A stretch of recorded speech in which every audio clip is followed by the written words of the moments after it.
सावधान। नमो अरिहन्ताणं नमो सिद्धाणं नमो आयर्याणं नमो उवज्झायाणं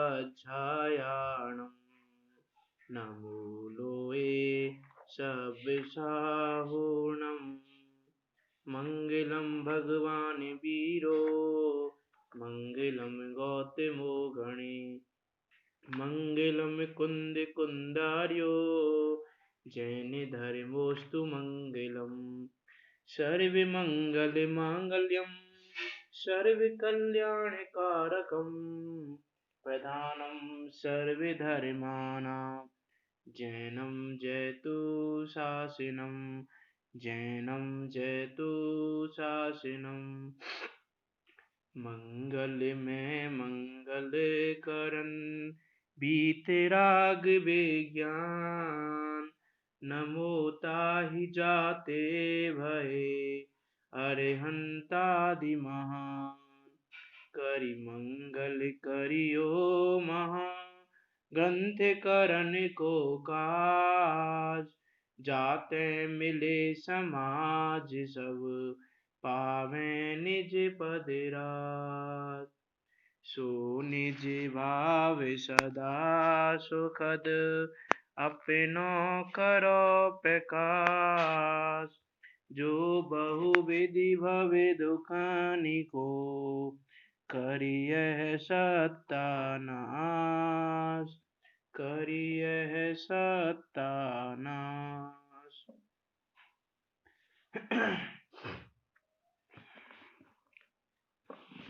आचार्य कल्प पंडित श्री टोडरमल जी, उनके द्वारा विरचित यह मुत्समा प्रकाशक ग्रंथ सहज सरल भाषा में लिखा हुआ, इजी वे में समझ में आने वाला ऐसा ये ग्रंथ जो कि 9 अधिकारों में निबद्ध है, यहाँ विराजमान है। इसी ग्रंथ के तीसरे अधिकार पर हमारी चर्चा चल रही है। ये तीसरा अधिकार संसार दुखों का निरूपण करने वाला है और दुखों के साथ साथ सुख की प्राप्ति का निरूपण भी करने वाला है कि सुख का उपाय क्या है। कौन सा सुख? लौकिक सुख नहीं कि जिस सुख को सुख माना, सुख का निरूपण नहीं करने वाला। ये उस मोक्ष सुख का निरूपण करने वाला है जो रियल सुख है, जो सच्चा सुख है। जिस सुख को हम सुख मान रहे हैं उस सुख का उपाय नहीं बताने वाला ये अधिकार। ये उस वास्तविक सुख को, रियल सुख को, सच्चे सुख का, जिस सुख का भोग अनंतानंद सिद्धि परमिष्टि कह रहे हैं, उस सुख का उपाय बताने वाला है। ऐसे ही अधिकार में हमने कर्मों की अपेक्षा इस जीव को क्या दुख है उस पर चर्चा की।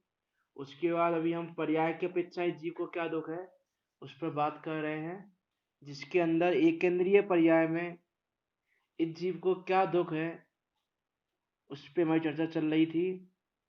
जिसमें एक इंद्रिय में यह जीव कितना रहता है वो हमने देखा था कि इसका एक इंद्रिय में रहने का काल कितना है, और बाकी विकल्पीय में, पंचेंद्रिय में, संगी में, असंगी में, इन सब में रहने का काल तो इसका सागर में बूंद जैसा भी नहीं, उससे भी कम है।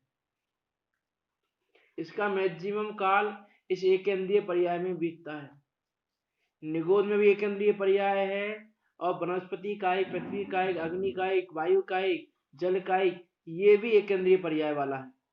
तो इन्हीं एक इंद्रिय पर्यायों में इसका मैक्सिमम काल बीतता है। कल हमने देखा था असंख्या पुद्गल परावर्तन भी कितना है कि जिसके अनंत में भाग में भी अनंत सागर होते हैं, और ऐसे असंख्या पुद्गल परावर्तन का काल है एक इंद्रिय पर्याय में रहने का। तो हम कितने समय तक वहां रहे हैं इसकी हम भाववासना करें कि हम कितना एक इंद्रिय पर्याय में रहकर आए हैं। और एक इंद्रिय पर्याय के दुख कैसे हैं कि ज्ञानावरण दर्शनावरण की अपेक्षा देखें तो किंचित थोड़ा सा ज्ञान और दर्शन है, बस थोड़ा सा क्षोभसम प्रकट है स्पर्शन इंद्रिय रूप से, थोड़ा सा ज्ञान और दर्शन होता है, लेकिन इच्छाएं उस जीव की भी बहुत हैं। इच्छाएं तो उसकी भी सभी को देखने की, सभी को जानने की, सभी को स्पर्श करने की हैं, लेकिन बेचारा उसका ज्ञान दर्शन नहीं है इतना, इसलिए वो कर नहीं पाता, इसलिए दुखी रहता है। कल हमने इसकी भाववासना की थी उसके बाद मोहिनीय क्रम पे चर्चा की हमने कि दर्शन मोहिनीय के कारण इसको मिथ्या दर्शन होता है, और उस मिथ्या दर्शन के कारण ये जो पर्याय इसको मिली हुई है, वनस्पति कायिक, पृथ्वी कायिक, अग्नि कायिक, जो भी पर्याय मिली है इसको, ये उसी पर्याय में अपनापन करता है कि यही मैं हूं बस। और जब वो पर्याय नष्ट होती है तो दुखी होता है, और उस पर्याय के रहते हुए जब इसकी इच्छाओं की पूर्ति नहीं होती तो फिर ये दुखी रहता है। अन्य कुछ विचार कर नहीं पाता। मनुष्य पर्याय में तो जीव फिर भी विचार कर सकता है, हित का, अहित का, अच्छे का, बुरे का, ग्रहण करने योग्य क्या है, त्यागने योग्य क्या है, इन सब बातों का विचार कर सकता है।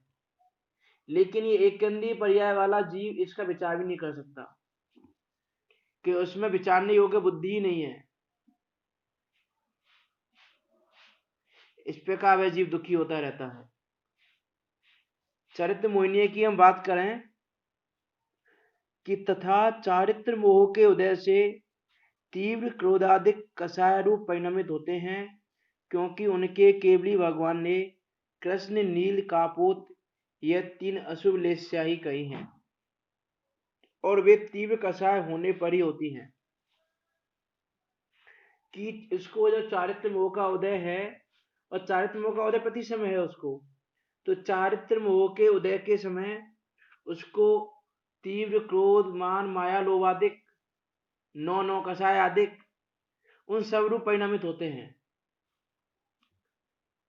और इनके लेस्याओं में वह 3 लेस्याएं पाई जाती हैं, कृष्ण लेस्या, नील लेस्या, कापुत लेस्या, जो स्टार्टिंग की 3 लेस्याएं हैं, पीत, पद्म और शुक्ल को छोड़ के, है ना। लास्ट की जो 3 हैं वो शुभ रूप हैं, और ये प्रारंभ की 3 लेस्याएं अशुभ रूप हैं।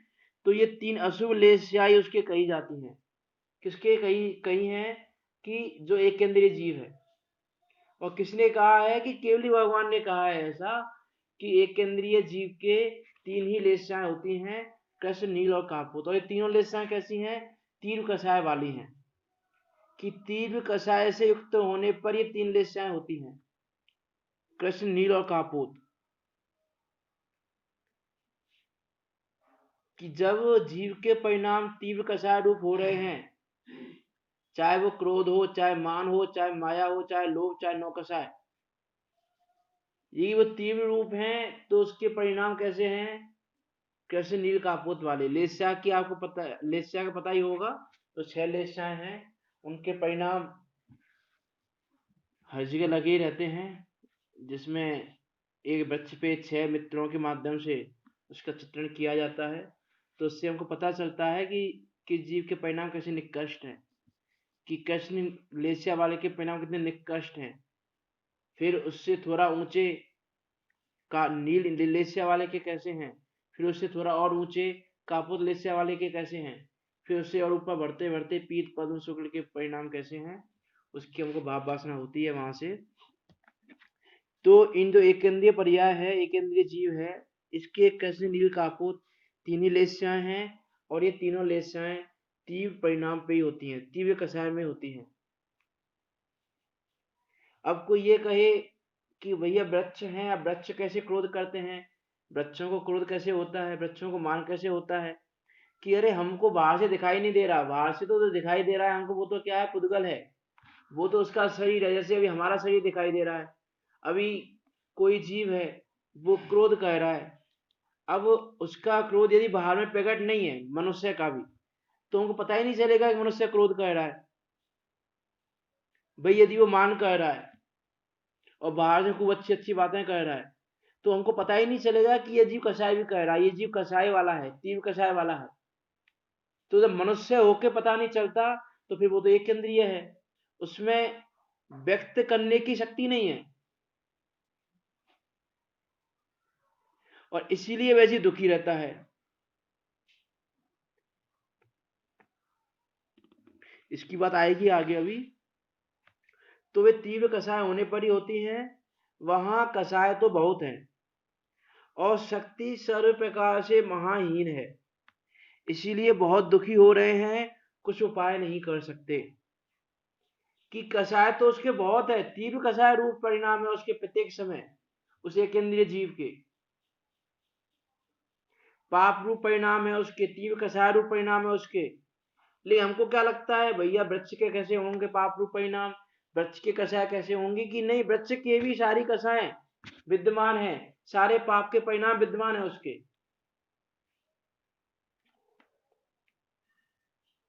हिंसा के परिणाम उसको हैं, परिग्रह के परिणाम उसको हैं, हर चीज के परिणाम है उसको।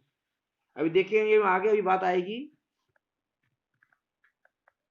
तो शक्ति सर्व प्रकार से महाहीन है, इसलिए बहुत दुखी हो रहे हैं, कुछ उपाय नहीं कर सकते, कि वो उपाय नहीं कर सकते। मनुष्य तो क्या उपाय करता है उस कषाय को मिटाने के लिए, इसलिए उसकी कषाय दिखती है। लेकिन ये एक केंद्रीय जीव जो है, एक केंद्रीय जीव में शक्ति नहीं है इतनी, महाहीन है वो शक्ति अपेक्षा। तो दुखी तो वो हो रहा है लेकिन उपाय नहीं कर सकता वो कुछ, इसलिए उसकी कषाय दिखाई भी नहीं देती। अभी देखो आगे पंडित जी क्वेश्चन उठा रहे हैं। यहां कोई कहे कि ज्ञान तो किंचित मात्र ही रहा है, फिर वे क्या कषाय करते हैं। कि भाई आपने कहा कि ज्ञान दर्शन उनके किंचित मात्र पाए जाते हैं, तो जब किंचित मात्र ज्ञान दर्शन पाए जा रहे हैं तो वे कषाय क्या करते हैं, कैसे करते हैं। भाई इतना अल्प ज्ञान है जब एक केंद्रीय जीव को, तो कषाय करना संभव कैसे है, कैसे कषाय करते हैं वो। तो समाधान क्या दे रहे हैं पंडित जी, ऐसा कोई नियम तो है नहीं कि जितना ज्ञान हो उतनी ही कषाय हो।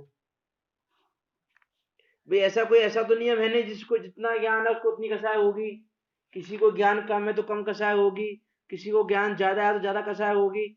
ऐसा कोई नियम तो नहीं। लौकिक में हम देखते हैं कि किसी के ज्ञान कम है लेकिन उसके कषाय बहुत हैं, और किसी को ज्ञान ज्यादा है उसको कषाय कम है।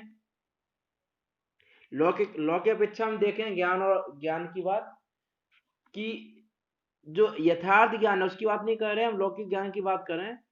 कि किसी को ज्ञान कम है, जैसे मान लो कोई कम पढ़ा लिखा है,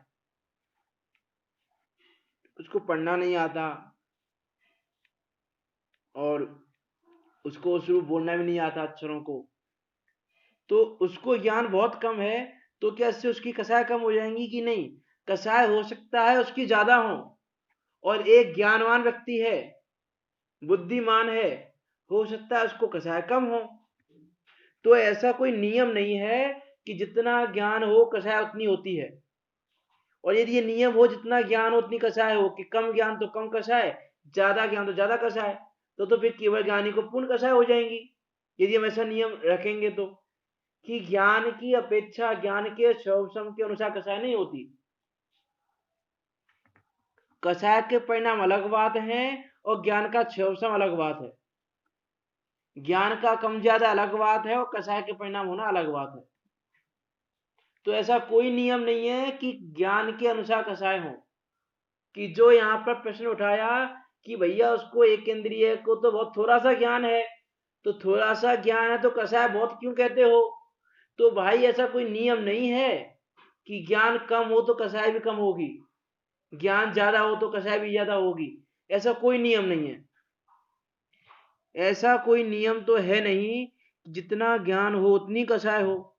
ज्ञान तो जितना क्षमसम हो उतना होता है, कि ज्ञान तो कितना होगा जितना क्षमसम होगा, कि जिस जीव का जितना क्षमसम है उतना उसको ज्ञान है, किसी को कम ज्ञान है किसी को ज्यादा ज्ञान है। तो ज्ञान ज्ञानावरण का काम है और कषाय मोहिनीय का काम है। जब काम ही दोनों अलग अलग कर्मों के हैं तो फिर एक का दूसरे के अनुसार कैसे काम हो जाएगा। दूसरे तरीके से देखें तो एक तरीका हमने पहले देखा कि भैया ज्ञान के अनुसार कषाय नहीं बनती, प्रत्यक्ष भी दिखाई देती है और केवल ज्ञानी से भी देख सकते हैं, केवल ज्ञानी को पूर्ण ज्ञान है और कषाय बिल्कुल भी नहीं है। और दूसरी तरीके से यदि हम देखें कि ज्ञान ज्ञानावरण का काम है और कषाय मोहिनीय का काम है, तो अलग अलग व्यक्तियों के काम, अलग अलग व्यक्ति कह रहा हूं, मतलब अलग अलग व्यक्ति के काम ऐसे कह रहा हूं मैं, कि जैसे कोई काम है, भाई एक काम इस व्यक्ति का है और ये काम इस व्यक्ति का है, तो ये काम कम करेगा तो ये भी काम कम करेगा, ऐसा कोई नियम तो नहीं बनता कि भाई दो व्यक्ति हैं, एक व्यक्ति तो काम करता है मान लो सोने का, और एक काम करता है मान लो किसी और चीज का, कपड़े का काम करता है। तो ऐसा तो नहीं कि उसका काम कम है तो उसका काम भी कम होगा, कि दोनों अलग अलग के काम है। ऐसे ये ज्ञानावरण का काम है कि ज्ञानावरण के 24 के अनुसार ज्ञान होता है, और ये दसना और ये मोहिनी है, ये जो कषाय भाव है मोहिनी के काम है, कि जैसा मोहिनी का उदय होता है वैसे कषाय भाव होते हैं। तो दोनों अलग अलग कर्मों के काम हैं, इसलिए वो एक दूसरे के आश्रित नहीं हो सकते। इसीलिए ऐसा नियम नहीं रह सकता कि ज्ञान के अनुसार कषाय भाव हो, कि ज्ञान तो जितना क्षयवसम हो उतना होता है। जैसे किसी अंधे बहरे पुरुष को ज्ञान थोड़ा होने पर भी बहुत कषाय होती दिखाई देती है, कि जैसे कोई मनुष्य है, कोई पुरुष है जो अंधा है और बहरा है, न देख सकता है न सुन सकता है। अब वो देख भी नहीं सकता, सुन भी नहीं सकता, उसको ज्ञान कम है कि नहीं, कि उसका ज्ञान का क्षयवसम कम है। क्षयवसम कम क्यों है ज्ञान का, कि वो अभी जो सुनने रूप ज्ञान है वो ज्ञान नहीं हो रहा है उसको अभी, और जो देखने रूप ज्ञान है, आंखों से देखने रूप ज्ञान, वो ज्ञान भी उसको नहीं हो रहा है। मीन्स कर्म इंद्रिय संबंधी ज्ञान नहीं हो रहा है और नेत्र इंद्रिय संबंधी ज्ञान भी नहीं हो रहा है, तो उसका ज्ञान कम है। और एक मनुष्य है जिसके आंखें भी हैं, कान भी, सब कुछ है, पूरी पंचेंद्रिय हैं। ऐसे मनुष्य हैं, दो मनुष्य हमने रखे, एक अंधा बहरा और एक पूरा 5 इंद्रिय वाला।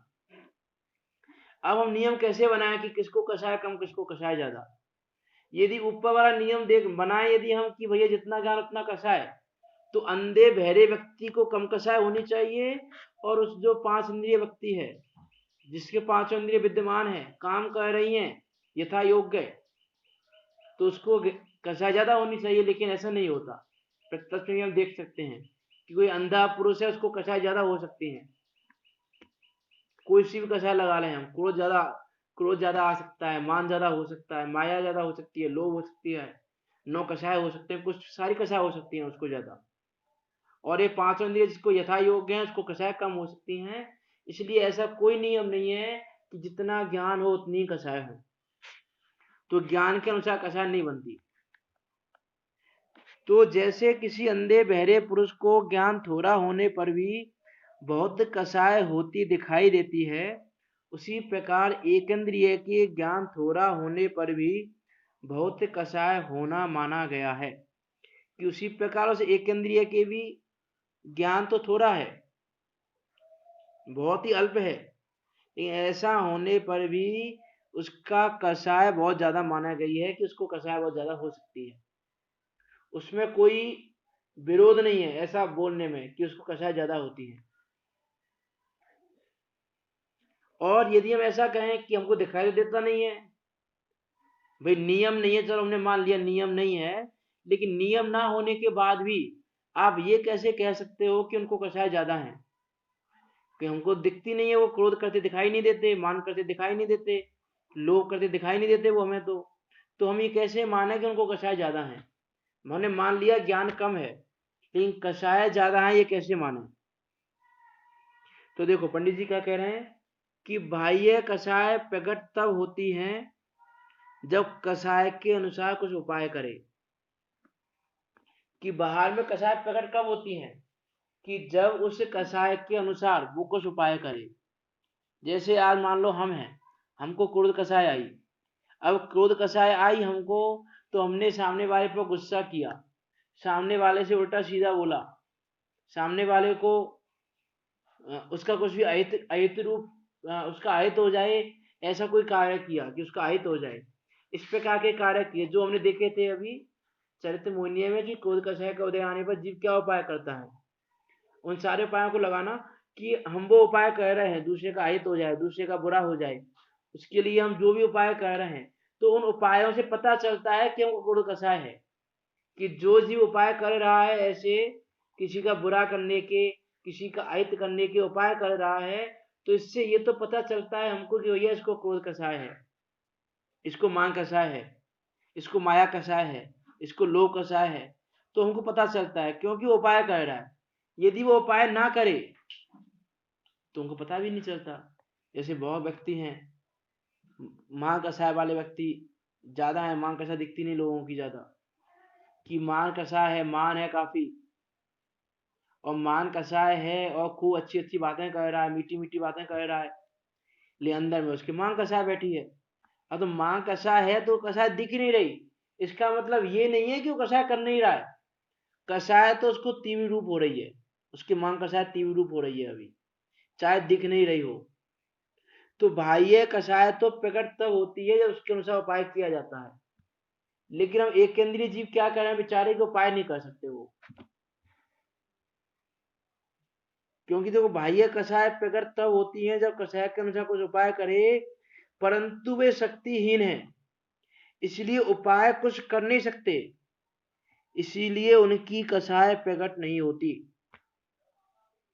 कि शक्तिहीन है बेचारे, उनमें शक्ति नहीं है ऐसी उपाय करने की, और शक्ति नहीं है तो उपाय कर नहीं सकते, और उपाय कर नहीं सकते इसीलिए हमको बाहर में वो कसाय दिखती नहीं है कि इनको कसाय है, लेकिन कसाय भाव विद्यमान है। जैसे तुमने फूल तोला, डाली तोली, तो उनको क्रोध आदि हो सकते हैं, क्रोध हो जाए, माया हो जाए, लोभ भी हो सकता है।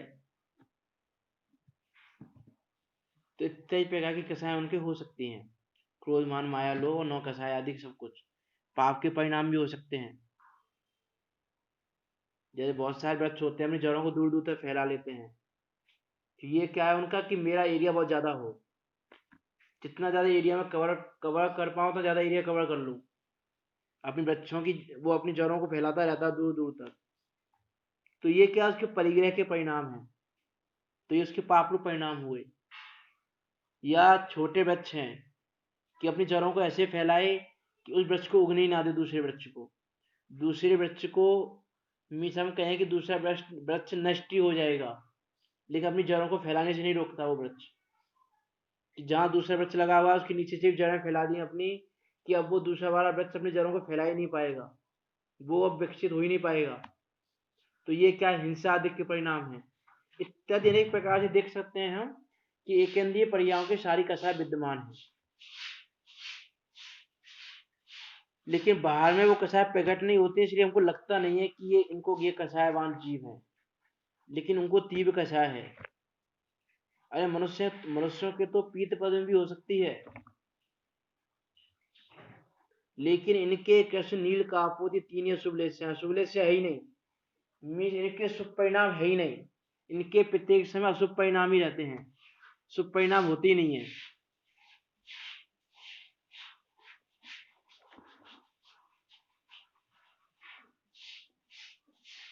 लेकिन हमको क्या लगता है कि भैया व्यक्ति तो इनको क्या दुख है, इनको तो कोई दुख है ही नहीं, आराम से खड़े हुए हैं मस्त, कोई मतलब ही नहीं है इनको। लेकिन बताया था ना कल, एक दिन खड़े होके देखो ऐसे पता चल जाएगा दुख है कि नहीं, इनको आवाज हो जाएगा दुख का, एक दिन खड़े होकर देख लो इनकी तरह। फिर जैसा जीव तुम में वैसा जीव इनमें है, जीव में तो कोई अंतर है नहीं, और तुम्हारा शरीर ऐसा है, उनका शरीर ऐसा है, बस इतना ही अंतर है, शरीर का डिफरेंस है, शरीर दूसरा दूसरा है, उनका भी शरीर है, तुम्हारे पास भी शरीर है, वो भी वैसे ही जीव है जैसे तुम जीव हो, जो गुण तुम में है वो गुण उनमें है, अंतर तो कुछ भी नहीं है।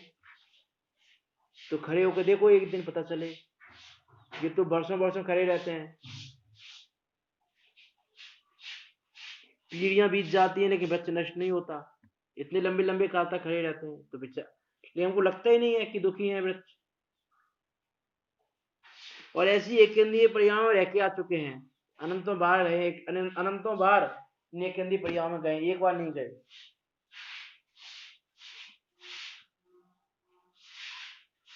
कि बाह्य कषाय तो प्रगट तब होती है जब कषाय के अनुसार कुछ उपाय करे, परंतु वे शक्तिहीन है, इसलिए उपाय कुछ कर नहीं सकते, इससे उनकी कषाय प्रकट नहीं होती। अरे एक केंद्रीय जीवों के दुख बताए जा रहे हैं यहाँ पर कि कैसे दुख होते हैं उनको, तो सिर्फ इनको नहीं देखना जो एक केंद्रीय जीव हैं अभी, साथ में ये भी देखना कि हम भी ऐसे दुखों को भोग के आ चुके हैं, हमने भी अनंतों बार ऐसे दुखों को पाया है।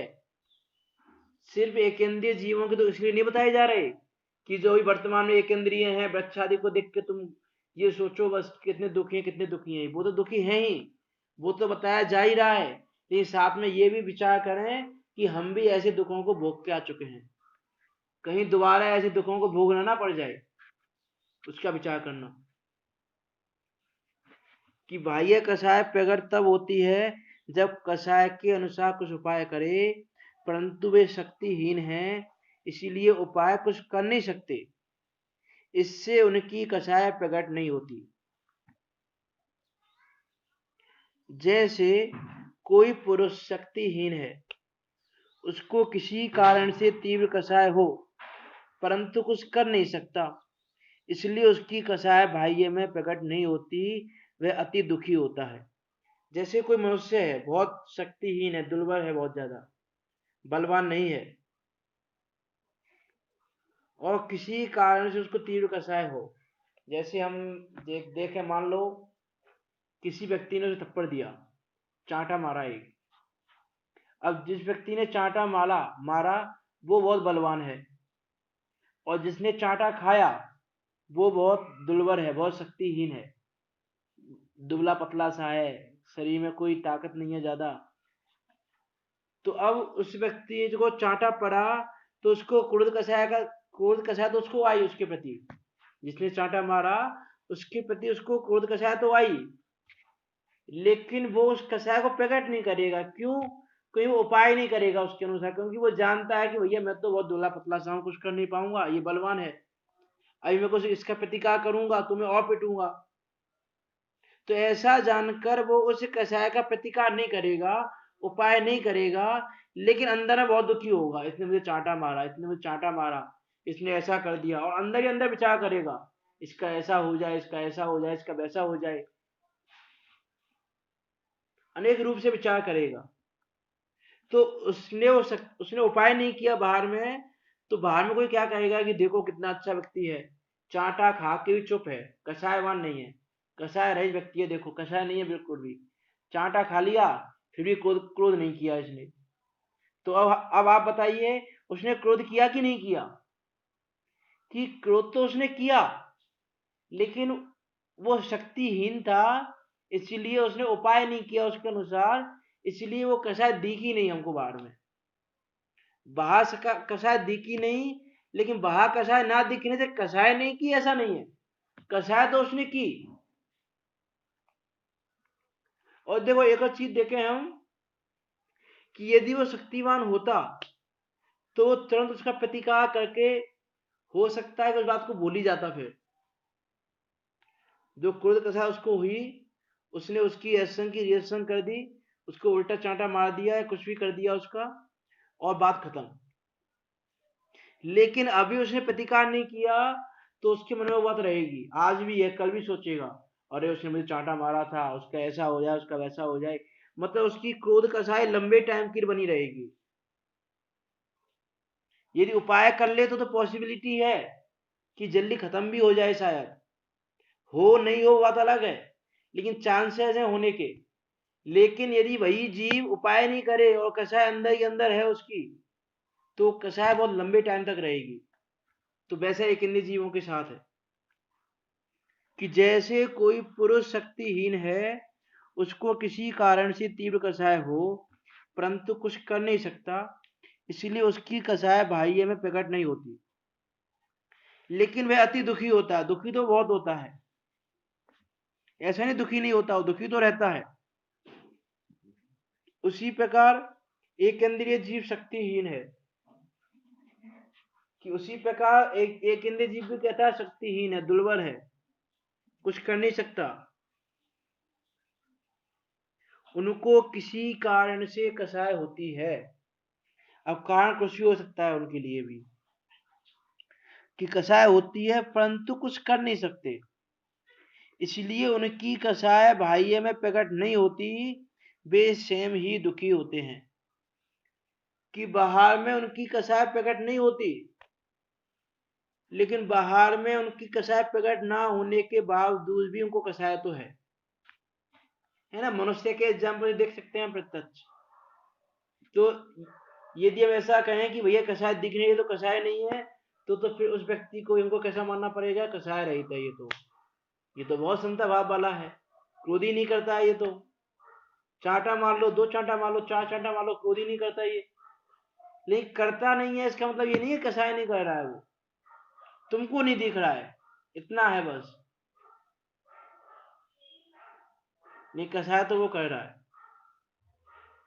कि तुम्हारा ज्ञान इतना नहीं है कि तुम ये जान सको कि वो कसाय कर रहा है कि नहीं कर रहा है। कि तुम्हारा ज्ञान इतना सा है कि वो बाह्य में उपाय करे, बाहर में कसाय के परिणामों को प्रकट करे, तो तुमको पता चले कि ये कसायवान है, कसाय कर रहा है। ये तुम्हारा ज्ञान है ही नहीं ज्यादा। केवली भगवान बताएं, केवली भगवान से पूछो, उनके ज्ञान में आ रहा कि ये एक इंद्रिय जीव कसाय कर रहा है कि नहीं कर रहा है।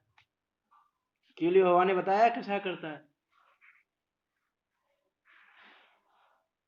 कि उसी प्रकार एक इंद्रिय जीव शक्तिहीन है, उनको किसी कारण से कसाय होती है, परंतु कुछ कर नहीं सकता, इसलिए उनकी कसाय बाह्य में प्रकट नहीं होती, वे स्वयं ही दुखी होते हैं।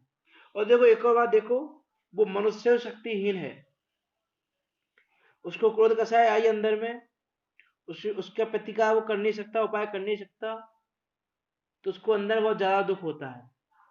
और एक मनुष्य है जो शक्तिहीन नहीं है, ठीक है, अच्छी शरीर अच्छा है, ताकत है उस शरीर में, तो उसने प्रतिकार कर दिया, क्रोध का उपाय कर दिया, दूसरे को चांटा मार दिया, तो वो अब उसका दुख थोड़ा कम हो गया। क्यों हो गया कम? उसने क्या क्या सोचा कि मैंने भी चांटा मार लिया उसको, उसने मुझे मारा, मैंने उसको मार लिया, तो उसका दुख थोड़ा कम हो गया उस कसाय रूप। तो और लेकिन जिस व्यक्ति ने उपाय नहीं किया उसको दुख ज्यादा है। तो उसी प्रकार एक केंद्रीय जीव को दुख ज्यादा है, क्योंकि उसके वो कसाय तो है अंदर में, लेकिन कुछ कर नहीं सकता। अब कुछ कर नहीं सकता और कसाय तो नष्ट हो नहीं रही उसकी, अभी कसाय के परिणाम बने हुए हैं, इसलिए स्वयं ही दुखी रहता है, मां दुखी होता है। ऐसे तो एक इंद्रिय जीव के दुख है। तथा ऐसा जानना कि जहां कसाय बहुत हो और शक्तिहीन हो, वहां बहुत दुख होता है। कि कसाय बहुत है और शक्ति कम है, तो वहां दुख ज्यादा है। और ज्यो ज्यो कसाय कम होती जाए तथा शक्ति बढ़ती जाए, त्यों त्यों दुख कम होता है। कि ऐसा जानना कि कसाय ज्यादा है और शक्ति है नहीं, तो उसको दुख ज्यादा है। और कसाय जैसे जैसे कम होती जाए और शक्ति जैसे जैसे बढ़ती जाए, वैसे वैसे वो दुख कम होता जाता है।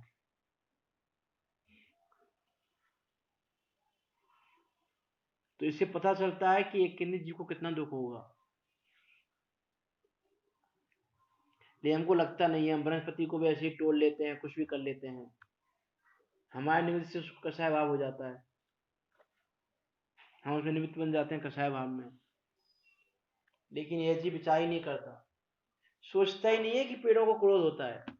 हम कहें ना किसी से कि भैया ये पेड़ भी क्रोध करते हैं, तो हंसे कोई हम पर।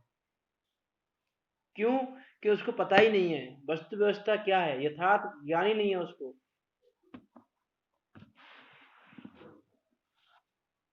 ये तो जैन आगम है जो ये बता रहा है, नहीं तो अन्य लोग तो ये बताया था ना, जो शक्तिहीन व्यक्ति है उससे ये बोलेंगे कि कसाय नहीं है, उसको कसाय रहित है।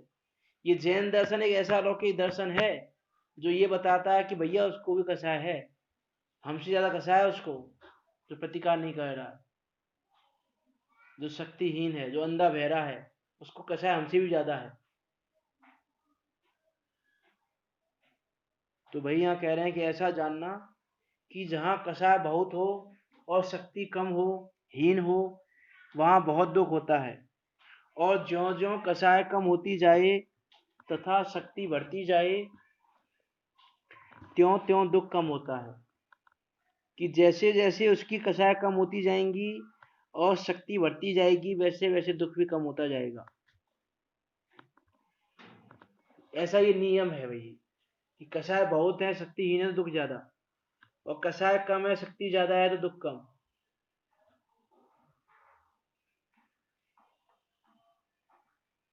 कि देखो इसमें ऐसा नहीं समझे हम कि ऐसा हम कह रहे हैं कि भैया कषाय जिसको ज्यादा शक्तिहीन है उसको दुख ज्यादा है, और जिसको कषाय कम है और शक्ति ज्यादा है उसको दुख कम है। तो ये जो तीव्र कषाय है वो एक इंद्रिय कोई होती है क्या बस, क्योंकि शक्ति तो उसी की हीन है, कि उसकी अपेक्षा बात नहीं हो रही। एक कषाय है और एक शक्ति है, जिसके कषाय और शक्ति का हम वो देख रहे हैं रेशो, कषाय शक्ति का रेशो देख रहे हैं, कषाय ज्यादा है और शक्ति कम है तो दुख बहुत ज्यादा है, और कषाय थोड़ी कम है और शक्ति ज्यादा है तो दुख भी कैसा है, कम है। जैसे ऐसा मान लें हम कि दुख इक्वल टू कषाय डिवाइड बाई शक्ति। अब हम इसके हिसाब से लगा लें कि दुख किसको ज्यादा होगा, सीधा सा फार्मूला बना रहे हैं कि दुख इक्वल टू कषाय डिवाइड बाई शक्ति। अब जिसको कषाय ज्यादा है और शक्ति कम है तो उसको दुख भी उसी रेशो में बढ़ गया है ना, कषाय बढ़ गई और नीचे वाला कम हो गया और भी, तो और ज्यादा बढ़ गया वो दुख। और किसी को कषाय ज्यादा है और शक्ति भी है उसको, तो उसके हिसाब से उसका दुख भी उसके हिसाब से हो गया कि कषाय ज्यादा हो सकती है, कषाय तो कम शक्ति वाले को भी हो सकती है ज्यादा और ज्यादा शक्ति वाले को भी हो सकती है ज्यादा। मीन्स क्या है कहने का कि कषाय तो एक इंद्रिय जीव को भी हो सकती है, पंचेंद्रिय जीव को भी कषाय ज्यादा हो सकती है, लेकिन जो दुख है वो दुख का रेशो चेंज हो जाएगा, किसके हिसाब से, शक्ति के हिसाब से। जैसे मान लो एक इंद्रिय जीव को कषाय के 100 परिणाम है, ऐसा मान लें हम कि मतलब कषाय की तीव्रता को नापें कि 100 परिणाम है मान लो, और एक पंचेंद्रिय जीव है उसको भी 100 परिणाम है, तो कषाय की तीव्रता तो दोनों की बराबर है, लेकिन वो जो एक इंद्रिय जीव है उसको शक्ति कम है, तो कषाय डिवाइड बाय शक्ति का रेशो ज्यादा हो जाएगा, तो दुख कैसा हो गया, ज्यादा हो गया उसको। और उसकी कषाय ज्यादा है और शक्ति थोड़ी सी ज्यादा बढ़ी है उसकी, तो उसको एक इंद्रिय पर्याय की अपेक्षा दुख थोड़ा कम कहेंगे, एक इंद्रिय पर्याय की अपेक्षा दुख कम कहेंगे, लेकिन दुख उसको ही बराबर है क्योंकि कषाय ज्यादा है, और कषाय ज्यादा है तो कषाय डिवाइड बाय शक्ति का रेशो भी ज्यादा होगा, इसीलिए दुख भी ज्यादा होगा। तो ऐसा जानना कि जहाँ कषाय बहुत हो और शक्तिहीन हो वहाँ बहुत दुख होता है, और ज्यों ज्यों कषाय कम होती जाए और शक्ति बढ़ती जाए त्यों त्यों दुख कम होता है। परंतु एक इंद्रियों के कषाय बहुत और शक्तिहीन, इसीलिए एक इंद्रिय जीव तो कैसे महादुखी हैं कि कषाय भी बहुत ज्यादा है और शक्ति बहुत कम है, तो रेशो कितना ज्यादा बढ़ जाएगा दुख का। इसलिए उसको कहा कि एक इंद्रिय जीव तो महादुखी है, उनके दुख वे ही भोगते हैं और केवल ही जानते हैं, कि उन दुखों को वो जो भोग रहे हैं एक इंद्रिय जीव वही जानते हैं मैं कितना दुखी हूं, वही जानता है बस, दूसरा नहीं जानता। या तो वही जानते हैं या भी केवल भगवान जानते हैं, और कोई नहीं जान सकता, इतने दुख हैं उनके। जैसे सन्निपात का रोगी है, तो सन्निपात के रोगी का ज्ञान कम हो जाए और बाह्य शक्ति की हीनता से अपना दुख प्रकट भी ना कर सके, परंतु वह महादुखी है। जैसे क्या है कि कोई सन्निपात का रोगी है ना, तो सन्निपात का रोगी है उसकी शक्ति तो घट गई, शक्तिहीन हो गया वो जीव, अब वो अपना दुख प्रकट नहीं कर सकता बाहर में, लेकिन दुखी तो वो है।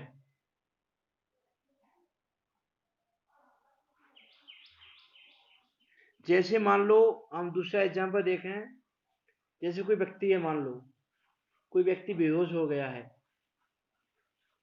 तो बेहोश व्यक्ति को दुख है कि नहीं? बेहोश व्यक्ति को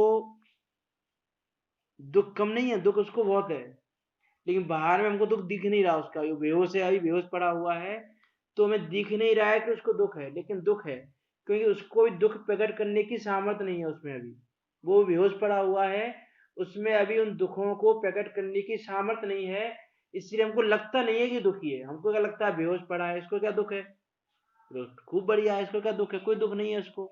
कि नहीं, केवल भगवान से पूछे दुख है कि नहीं उसको भी, बेहोश बेहोश व्यक्ति को भी, कि उसको भी दुख है।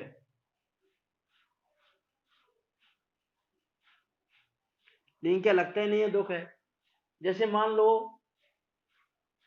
कोई व्यक्ति है, कोई पहलवान है, मान लो अब कोई पहलवान है, उसमें कोई दो घूंसे मारे, दो लात मारे, दो डंडे मारे, तो उसमें सहन करने की सामर्थ्य है, सहन कर लेता है वो, लेकिन उसको दुख नहीं होता, ऐसा नहीं है। दुख तो उसको हो रहा है, भाई शरीर में घूंसा पड़ेगा, दुख तो होगा, लेकिन उसको सहन करने की सामर्थ्य है, तो बाहर में दुख प्रकट नहीं हो रहा है।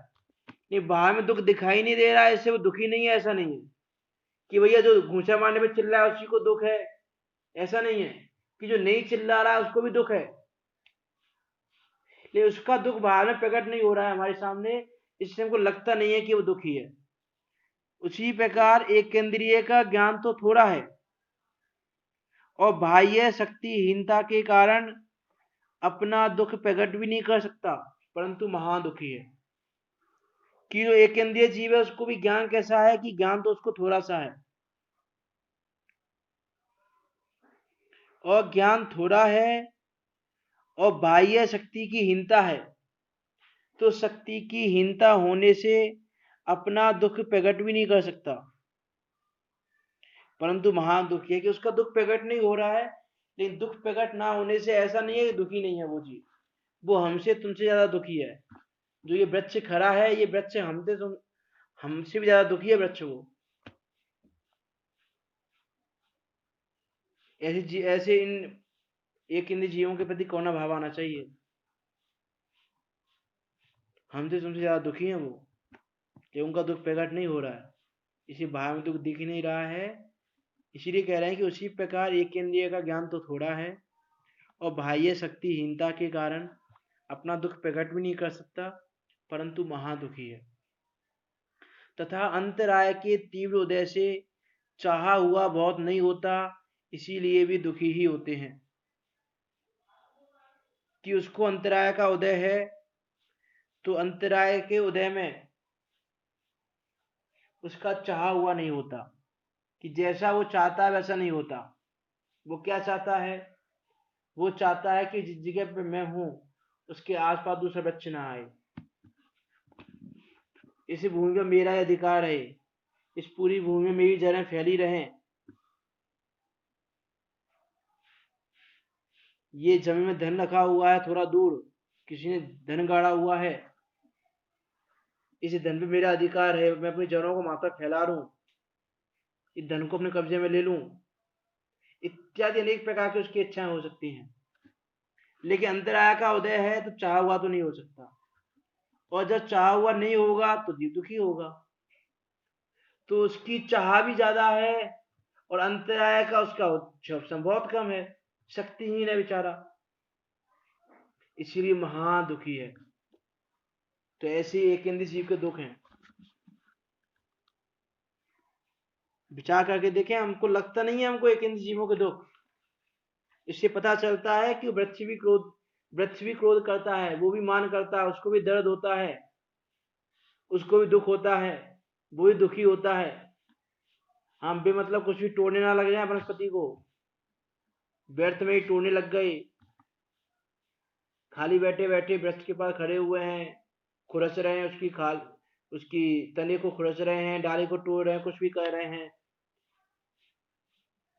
कि नहीं करना चाहिए। एक बात, दूसरी बात, एक अन्य जीवों का ऐसा दुख जान के हम ऐसा जाने कि भैया अनंतों बार हमने ऐसे दुख पाए हैं, अब तो ऐसा पुरुषार्थ करना है कि ऐसी पर्याय तो ना मिले, कम से कम एक केंद्रीय पर्याय में ना जाना पड़ जाए, ऐसा पुरुषार्थ तो करें हम। अरे वो सिद्ध पर्याय तो मिलेगी जब मिलेगी, लेकिन हम इतना पुरुषार्थ कर लें कि एक अंधी पर्याय तो नहीं मिले। ऐसा विचार करके हम अपना पुरुषार्थ सम्यक दर्शन आदि की प्राप्ति में लगाएं, तो वास्तव में हमारे स्वाध्याय की सार्थकता है, तो वास्तव में बल के पाने की, बुद्धि को पाने की, इस मनुष्य शरीर को पाने की सार्थकता है, नहीं तो कोई सार्थकता नहीं है। ये कषाय आदि भाव तो वृक्ष भी कर लेता है, फिर वृक्ष में और हमें अंतर क्या रह जाएगा? हम भी कषाय भाव करने वाले ही रहें, हम भी कषाय भाव करते रहें, कषाय भाव के अनुसार परिणमन करते रहें, तो उनमें हमें कोई अंतर नहीं है। अब इतना अंतर है फिर उनमें और हमें कि वो कषाय प्रकट नहीं कर पा रहे और हम कषाय प्रकट कर रहे हैं, बस इतना सा अंतर है और कोई दूसरा अंतर नहीं है। फिर यदि हमारे कषाय भाव नहीं छूट रहा है, यदि हमारे कषाय भाव बना हुआ है, तो हम उस एक इंद्रिय से भी गए बीते हैं। गए बीते क्यों हैं? गए बीते इसलिए हैं कि विचारे एक इंद्रिय जीव को तो शक्ति नहीं है विचारने की, विचार नहीं कर पाता वो, लेकिन हमको तो विचारने की शक्ति मिली है, और फिर भी हम कषाय आदि भाव में लगे रहें, उसी के अनुसार परिणमन करते रहें, उस कषाय भाव में लगकर क्रोध के बस होके, मान के बस होके, माया के बस होके, लोभ के बस होके, इत्यादि के बस होके उसी के अनुसार परिणमन करते रहें, तो हम उससे भी गए बीते हैं, वृक्ष से भी गए बीते हैं। ऐसा हम विचार करें और अपने पुरुषार्थ को सही दिशा में लगाएं और मोक्ष मार्ग में प्रवर्तन करते हुए उस अविनाशी सुख को प्राप्त करें। उस अनंत अनंत सिद्धों के साथ बैठकर सिद्धालय में विराजमान हो, ऐसी मंगल भावना के साथ अभी की वाणी को विराम देते हैं। जिनवाणी स्तुति। निज निधि निज में बताई।